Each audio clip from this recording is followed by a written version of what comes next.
I'm sure everybody of you know that we don't know for sure what is what the gamma ray burst is. I will try to answer a little bit, in some sense, simple question. What is core collapse supernova? But still we don't know for sure what is it. And my topic will be even a little bit more narrow. I'd like to tell you about so-called magnetorotational supernova mechanism.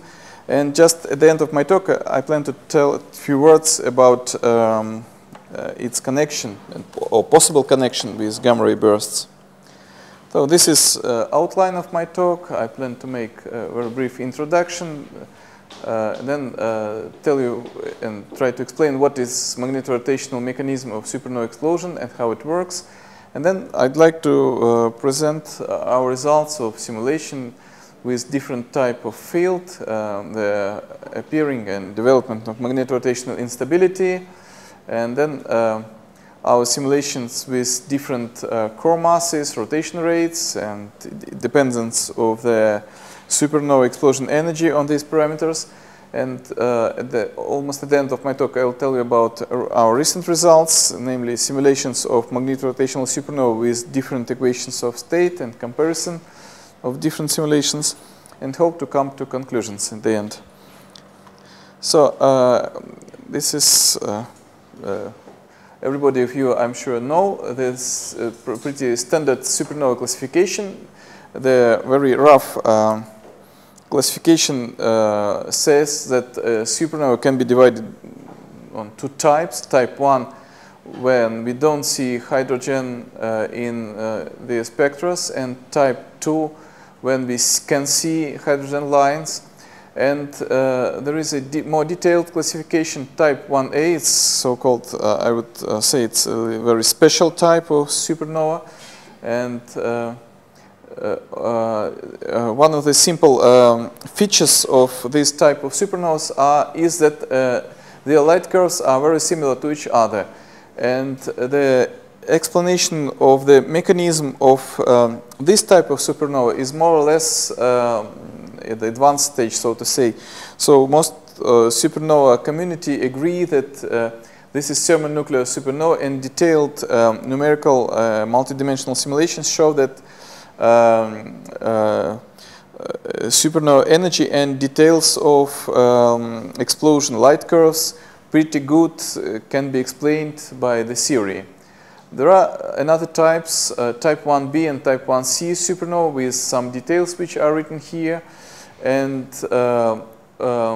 also, as I told you, type 2 supernova, usually these type 1b, type 1c, and type 2 supernova are so-called core collapse supernova.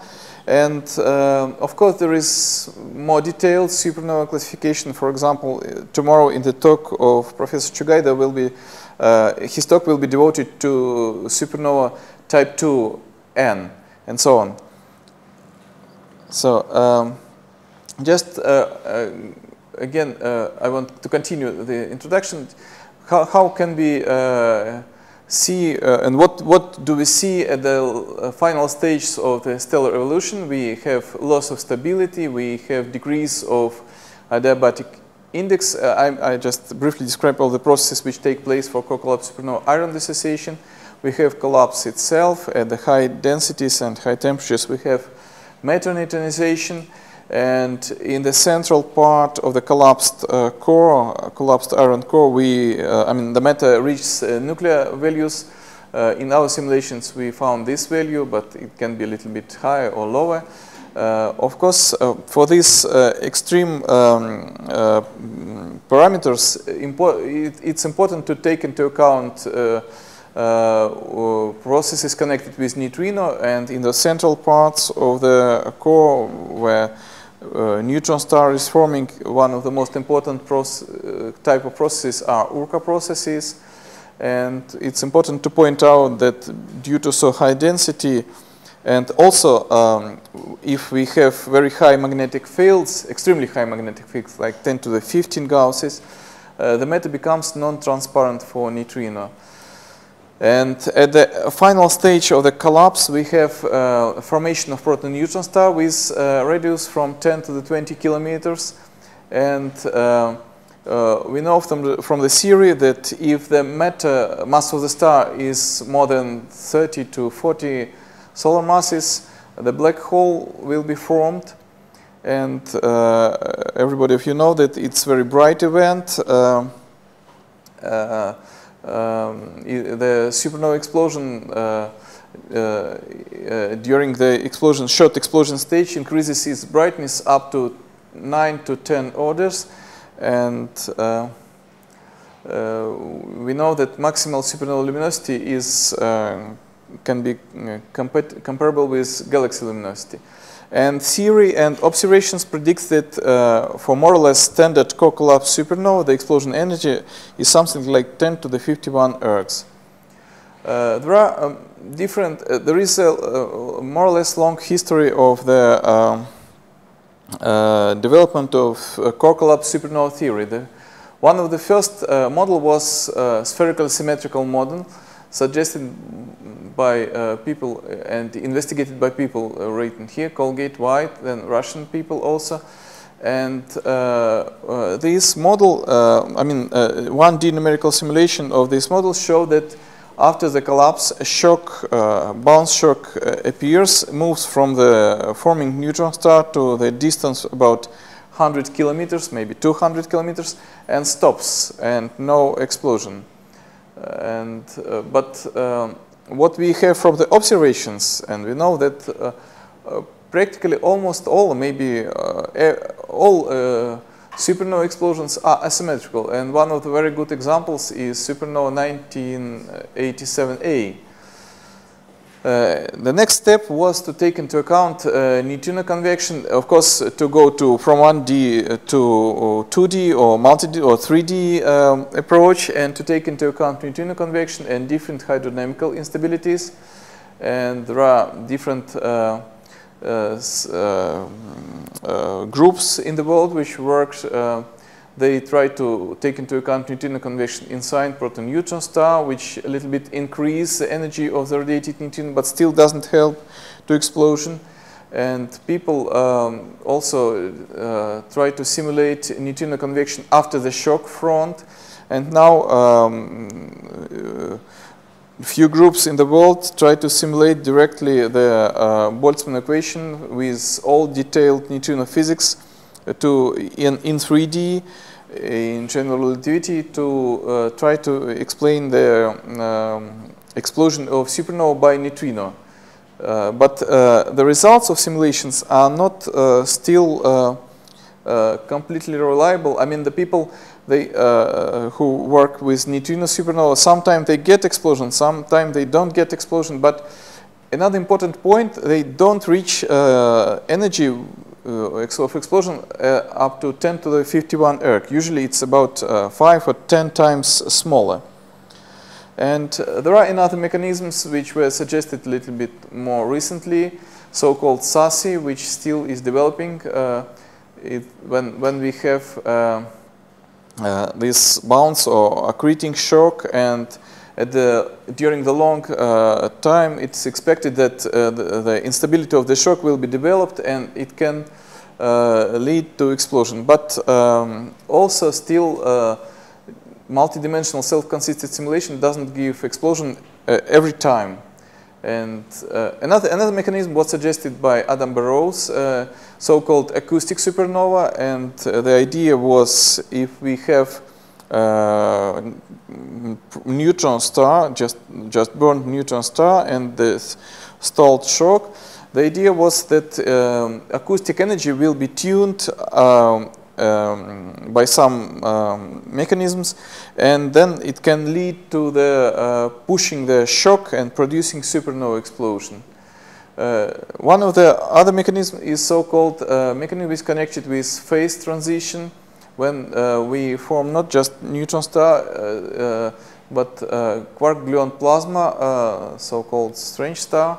But we don't know too much about details. Of the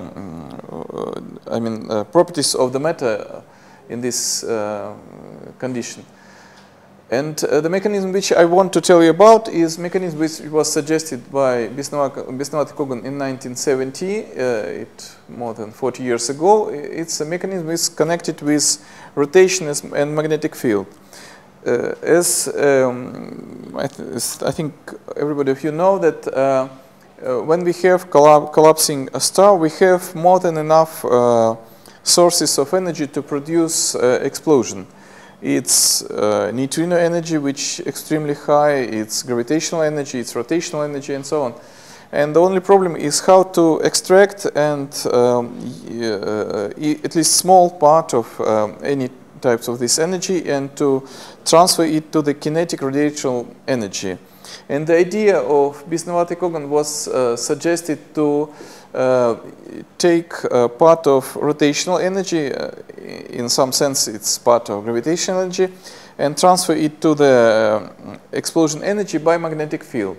So if we have rotating and magnetized press supernova, due to non-uniform collapse we have differential rotation, we have amplification of magnetic field, and magnetic field can work as a transition belt which can transfer the angular momentum from one Lagrangian particle to another one, and at least part of the rotational energy can be transferred to the radial kinetic energy and can lead to the supernova explosion.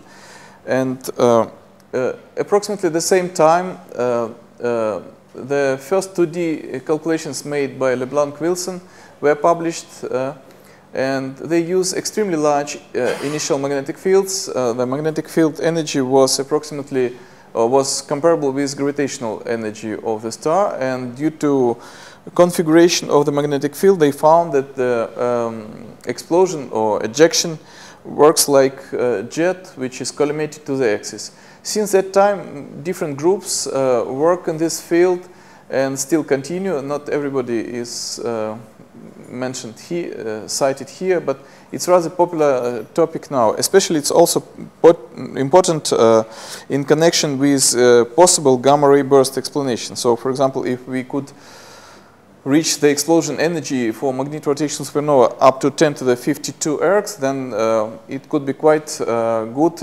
explanation of supernova, of gamma ray burst. But the main problem from the mathematical point of view is smallness of this parameter relation. Physically speaking, two weak initial magnetic fields. Mathematically speaking, it's stiff set of partial differential equations because this parameter stands near time derivative. So physically speaking, the problem has two extremely different time scales. One is very small acoustic time scale in this core because it's very dense, and a very huge time scale of evolution of magnetic field. And if we use traditional for the computational astrophysics so-called explicit methods, which majority of people doing simulations in astrophysics use, then we can't reach the explosion because the current restriction of time step is very severe. That's why we used so-called implicit scheme, which is much more complicated in realization. I mean, computer code is much more sophisticated, but we can avoid this restriction. The main difference between neutrino-driven mechanism and magnetic mechanism is that when we have collapse and neutrino burst, neutrino goes, some of them, very small part of them are trapped and can help to push the shock. But when they go, when they are emitted, there is no any other support for the shock to go to survive and go and make an explosion. But in the case of magnetic field, we have rotating, continuously rotating and very rapidly rotating neutron star, which winds up the force lines of magnetic field, and it works like a piston, so-called MHD piston, which pushes or supports the this MHD shock for a little bit or some longer time and can help to produce a supernova explosion event. The set of equations which we solve is pretty standard. It's a set of MHD equations with cell gravitation. In the case of infinite conductivity, we use, for simplicity, Newtonian gravitation, because in this case we have to, of course, it's important to take into account general relativity effects, but it's very difficult or even impossible to take them into account approximately or on fixed metrics because of the situation that we have to calculate all the details inside the forming neutron star also. And we use two-dimensional approach. It's axial symmetry and for simplicity equatorial symmetry, and other notations are more or less standard. And as for equation of state, we use the equation which take into account these processes: degeneracy of electrons and neutrons, relativity of electrons, nuclear transitions, nuclear interactions, temperature effects, of course, were taken into account, and all these things were taken into account in a very simple manner. It's approximational formula. And as for neutrino, we also include them in consideration, but also in a very simple way, just a source term in the energy equation, because the details of neutrino processes, they are very complicated for the simulations, but are not so important for the magnetorotation mechanism. For the magnetorotation mechanism, the only thing which is important is just to energy balance or amount of energy losses. And as for initial model, we take a cool white dwarf at the stability limit, and then we slightly increase its mass just to move it from the stable situation and impart some, for example, uniform rotation on it and see what will be with this model. You do not include an additional operation of this initial condition.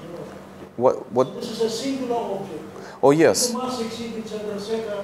We just consider only iron core and all events which take place inside the iron core. We neglect even the envelope of the star. And of course, maybe I tell just a few words at the end of my talk about importance of consideration of this model in the binary system, because it has some features. So for simulations, as I told, we use very specially developed method, which was developed. Yes, please. Uniform rotation is uniform omega, like solid body rotation, or exactly. Uniform arc omega? No, solid body. Solid body, but it's not so. No magnetorotational stability. No, it's just for the beginning. For initial configuration, of course, no. We have magnetorotational stability at much developed stage, yes. Because initially we use very weak magnetic field, which is too weak to initiate the MRI. As I want to tell you that this method, which we use for the simulation, it's on triangular grid. It's Lagrangian grid. It's also important to point out that this grid is of variable structure, so we need to make remapping of the grid, and it allows us to dynamically adapt the grid. And this method was developed here in Moscow State University at the Department of Computational Mathematics and Cybernetics under the guidance of Professor Adilan. So, as I told you, when we start from the initial model, which is not in the stable condition, it immediately starts to collapse. And here you can see the result in a short time, 0.1 and something seconds. And the system consists of a dense core. Sorry, it's in undimensional variables, but maximal density, this red color, corresponds to these nuclear densities, and 0.01 is about distance of about 10 kilometers, and extended and light envelope. And I must say that these kind of simulations were made by many groups. Important point here is the distribution of angular velocity after the collapse. the angular velocity is very, how to say, is differential. So the central dense core or forming neutron star rotates very quickly. Its period is about just few milliseconds. And here you can see angular velocity distribution along the equatorial plane. It's very steep plot. So as for the initial model, we decided to use the quadrupole-like initial magnetic field and see what will be with this field. But if we don't switch on magnetic field just to make a collapse, we can have formed proton-neutron star, bounce shock, which stands, as I told you about, at the distance from 100 to 200 kilometers. And this system can stay in magnetic field. Initially, we switch on just purely poloidal magnetic field, pure quadrupole, and we see that due to differential rotation, it amplifies. According to the topology of the field, we have two extremes. Say this can be negative, this positive, or vice versa. It doesn't mean in this case. And in a short time, we can reach very strong values of poloidal magnetic field, extremely strong poloidal magnetic field, 10 to the 16 Gausses. But I must point out that first, due to magnetorotational stability, which I tell you about a little bit later, we have a chaotic movement of matter here, and these values of the magnetic field are just values of the chaotic magnetic field for a very, very short time. In a short time, it will be reconnected, maybe after supernova explosion, and probably come to the much smaller values. At least after the explosion and until the end of our simulations, it's about half of a second or maybe a little bit more. We come to the situation when the magnetic field at the border of neutron star is 2 by 10 to the 15 Gausses. Okay, you can ask me that, or you can say that these values of magnetic field, 10 to the 14 Gausses, is too large for the traditional pulsar. But again, I must stress that this is also so-called chaotic value, and probably due to the reconnection of magnetic field after some time, it will come to the, or some other dissipational processes, it will come to the normal values like 10 to the 12 Gausses. So here I hope to show you two movies. This is the results of our simulations. You can see this is MHD shock wave which goes outside, and this is specific angular momentum, which due to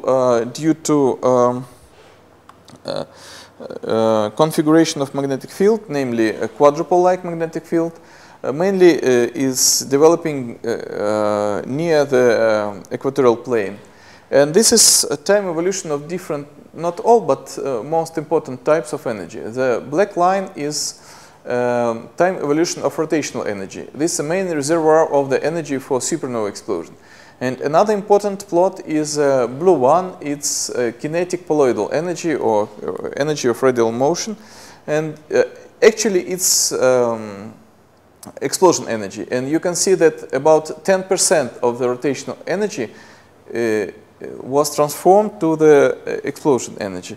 But sorry, here also some other plots, neutrino losses and neutrino luminosity during the explosion.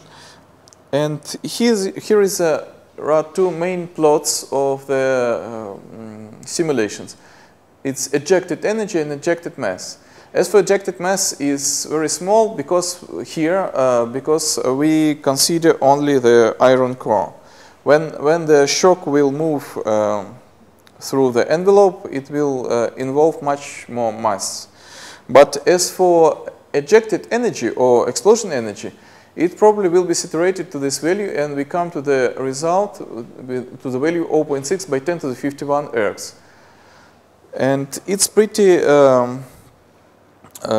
comparable with observational results and theoretical estimations. Another example of the magnetorotational supernova is explosion of dipole-like initial magnetic field. Situation here is almost the same, but the only difference that in the case of quadrupole, the magnetic field was parallel to the equatorial plane, but here it's almost orthogonal, or exactly orthogonal.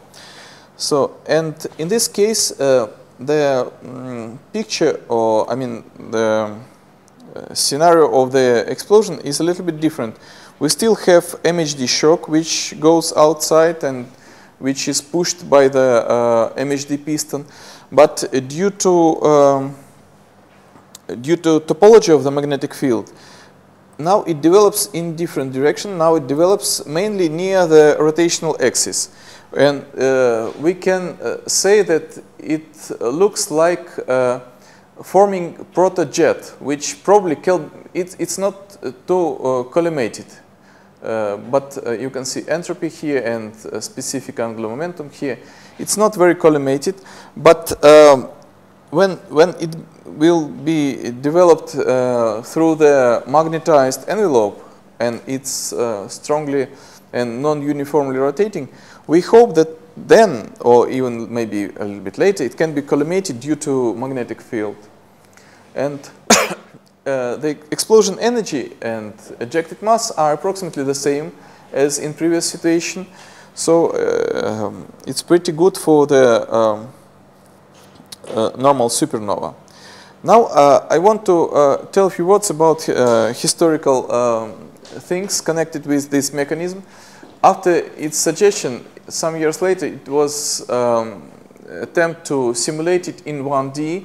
And in 1D approach, the star looks very strange. It was infinite cylinder with amplifying or winding up magnetic field.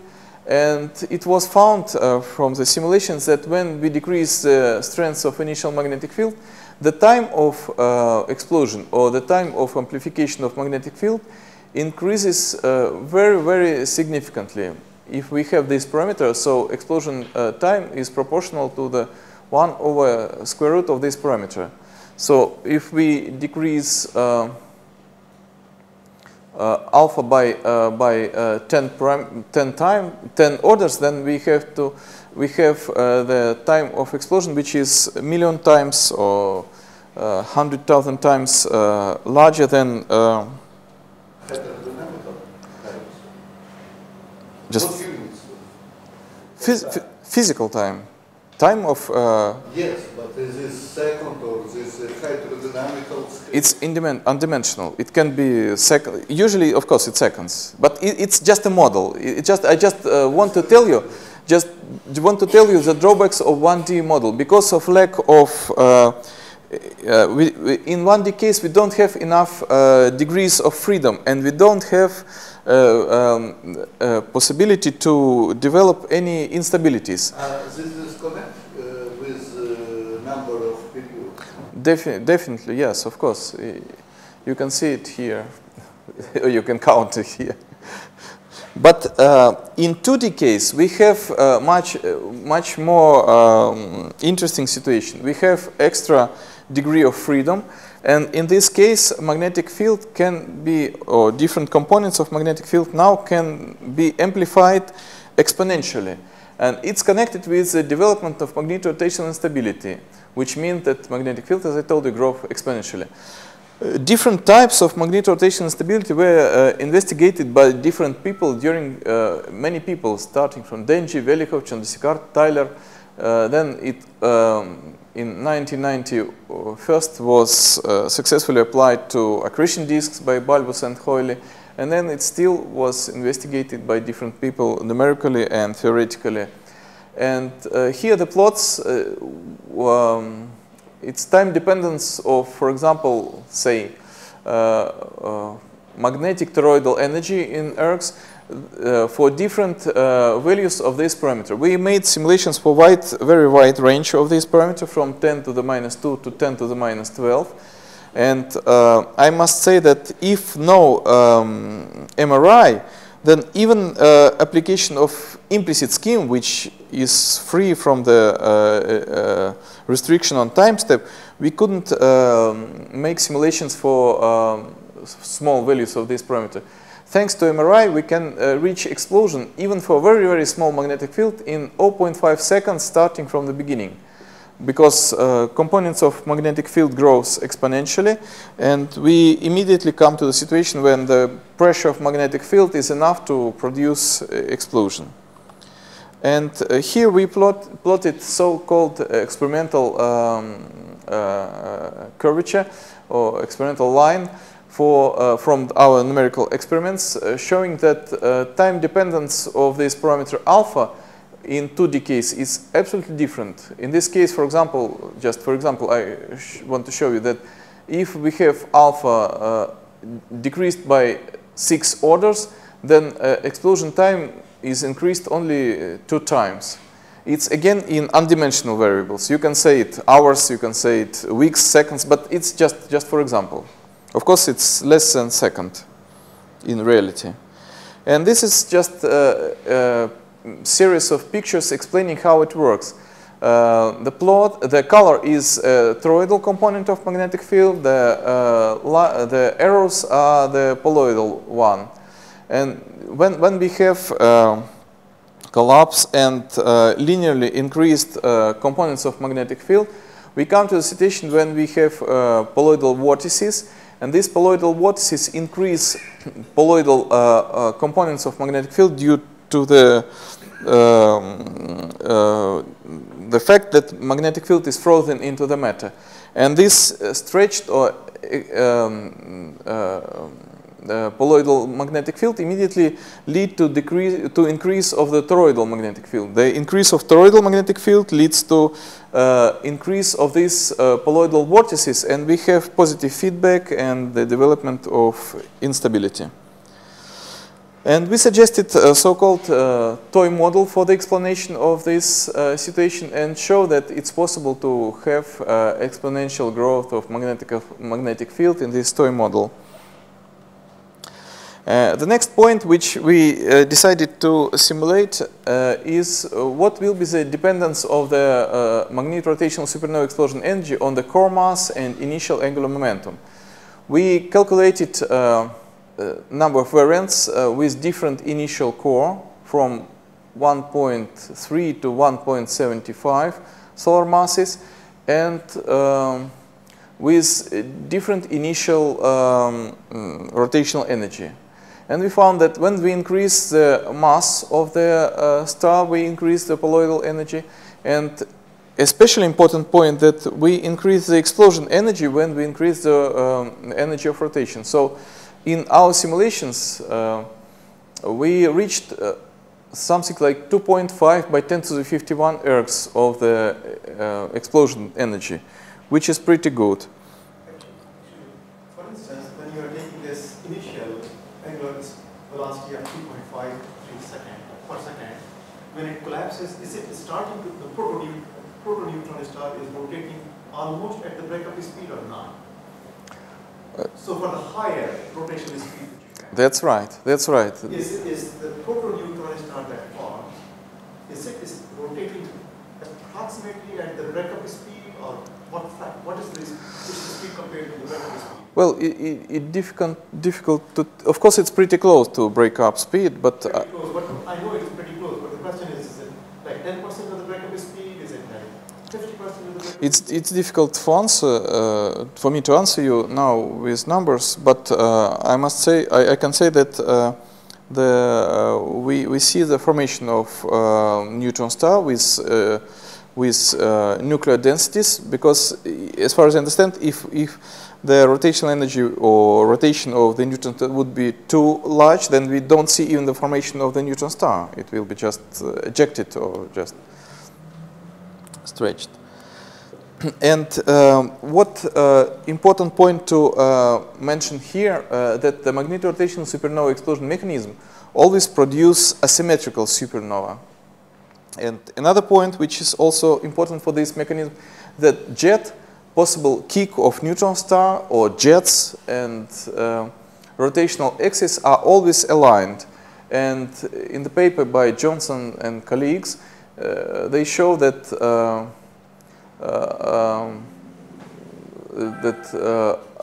observational data show that velocity vector and rotational axis are aligned at birth. Okay, thank you.